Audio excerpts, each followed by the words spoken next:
ಆದರೆ ಆ ದುಷ್ಟ ನನ್ನನ್ನು ಎತ್ತಿಕೊಂಡು ನನ್ನನ್ನು ಹಾರಿಸಿಕೊಂಡು ಹೋಗುವುದಕ್ಕೆ ಮುಂದಾದ. ಯಾಕಾಗಿ? ನಾನು ಇವರಿಗೆ ಹೆಂಡತಿ ಎನ್ನುವ ಕಾರಣಕ್ಕೋಸ್ಕರವಾಗಿ.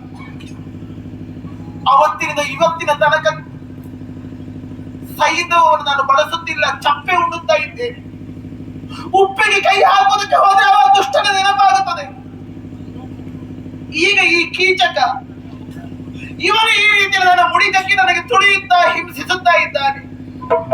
ಆದರೂ ಇವರು ಏನೂ ಮಾಡದೆ ಸುಮ್ಮನೆ ಉಳಿದಿದ್ದಾರೆ.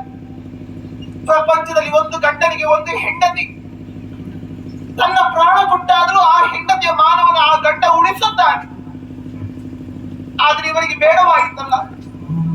ಅವನಲ್ಲಿ ಹೇಳಿದರೆ ಇವ, ಇವನಲ್ಲಿ ಹೇಳಿದರೆ ಅವ, ಹೀಗೆ ಸಾಗ ಹಾಕುತ್ತಾರೆಯೇ ಹೊರತು ಯಾರೊಬ್ಬರು ನನ್ನನ್ನು ರಕ್ಷಿಸುವುದಕ್ಕೆ ಮುಂದಾಗುತ್ತಿಲ್ಲ. ಏನು ಬಲ ಇಲ್ಲದೆ ಇದ್ದವರು